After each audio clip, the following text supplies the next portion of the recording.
জেনপাস ইউজিতে 2025-এ আসা একটা দারুণ সহজ কোয়েশ্চেন একটু দেখে নিই আমরা।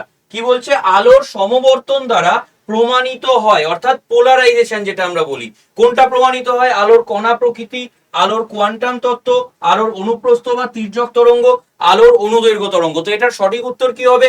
অপশন সি হয়ে যাবে এটার সঠিক উত্তর। তাহলে আলোর অনুপ্রস্থ তরঙ্গ বা তির্যক তরঙ্গ বলতে কোনটা বোঝায়?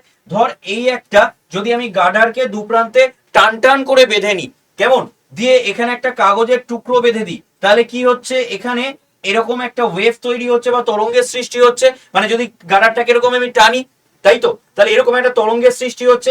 এটাকে আমি একটা কণা ধরে নিই, তার মানে এটা হচ্ছে তরঙ্গের অভিমুখ, এইটা হচ্ছে তরঙ্গের অভিমুখ, তাই তো। আর এইটা কি হয়ে যাচ্ছে? এইটা হয়ে যাচ্ছে যে বস্তু কণার অভিমুখ, তাই তো।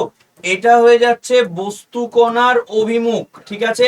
এবার তোরা লক্ষ্য করে দেখ, এই তরঙ্গের অভিমুখের সাথে বস্তু কণার অভিমুখ কত ডিগ্রি কোণ করে আছে? 90 ডিগ্রি কোণ করে আছে, তাই তো। এই ধরনের যে তরঙ্গগুলো সেগুলোকে আমরা কি বলি? তির্যক তরঙ্গ। তাহলে পোলারাইজেশন কাকে ব্যাখ্যা করছে? পোলারাইজেশন আলোর তির্যক মানে তির্যক যে ধর্মটা, তির্যক তরঙ্গ ধর্ম, সেটাকে প্রকাশ করছে। তাহলে তোদের কাছে আমার প্রশ্ন হচ্ছে যে কাচের কাচের প্রতিসারাঙ্ক বা কাচের রিফ্র্যাক্টিভ ইন্ডেক্স কত হবে সেটা আমার কমেন্ট সেকশনে অবশ্যই জানা। আর অবশ্যই এই নাম্বারটা নোট ডাউন করে নে, 9681262518।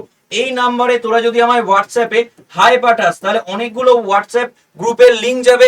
তার মধ্যে প্রথম যে গ্রুপটা আছে সেটা হচ্ছে জেনপাসের গ্রুপ। এই জেনপাসের গ্রুপটায় জয়েন হয়ে যা।